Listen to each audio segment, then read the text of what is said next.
बोलो शिव शंकर भगवान की जय, माता पार्वती की जय। एक दिन भगवान शिव शंकर भ्रमण के लिए जा रहे थे। तब माता पार्वती बोली, मैं भी आपके साथ चलूँगी।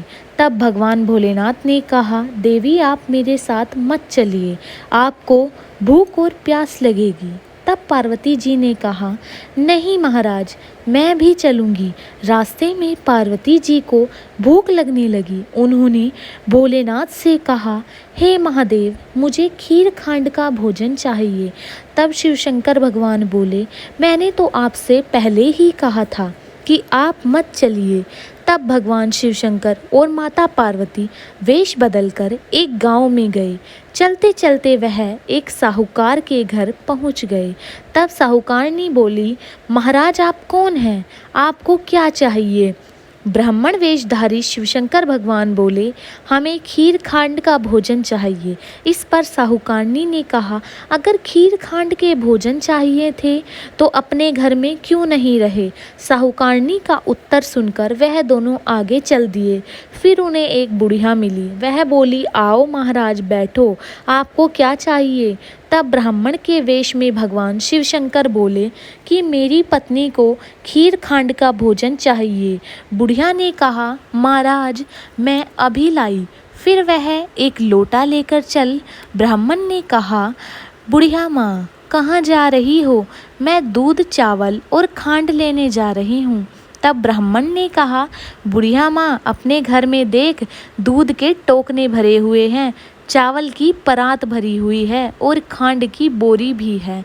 फिर बुढ़िया घर के अंदर गई और उसने देखा कि दूध चावल खांड सब कुछ है। फिर उसने खुशी खुशी खीर बनाई और भगवान शिव शंकर और माता पार्वती को जिमा दिया। उनके खाने के बाद बुढ़िया ने कहा, मैं इस बची हुई खीर का क्या करूँगी? मेरा तो कोई भी नहीं है। तब ब्राह्मण बोले, बुढ़िया माँ आप आंखें बंद करो। बुढ़िया ने आंखें बंद कर ली। तब उन्होंने कहा, अब आंखें खोलो। बुढ़िया ने आंखें खोल कर देखा तो उसका सारा परिवार हो गया। अब बुढ़िया बोली, महाराज मैं इन्हें कहाँ रखूँगी? तब भगवान ने झोपड़ी को लात मारी और वह महल बन गई। यह देखकर बुढ़िया बहुत खुश हुई और वह खीर के कटोरे भर भर कर बांटने लगी। जब वह खीर देने साहूकारनी के घर गई तो साहूकारनी बोली, तेरे घर में खीर कहाँ से आई? मेरा धन तेरा कैसे आ गया? मेरे पास तो कुछ भी नहीं रहा। तब बुढ़िया माँ ने कहा, मेरे यहाँ खीर खांड का भोजन करने ब्राह्मण और ब्राह्मणी आए थे, उनकी कृपा से यह सब कुछ हुआ है।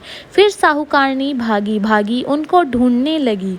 रास्ते में उसने उन दोनों ब्राह्मण और ब्राह्मणी को देखा और बोली, मोड़ा मोड़ी ठहरियो, मेरा धन इस बुढ़िया को क्यों दे गए?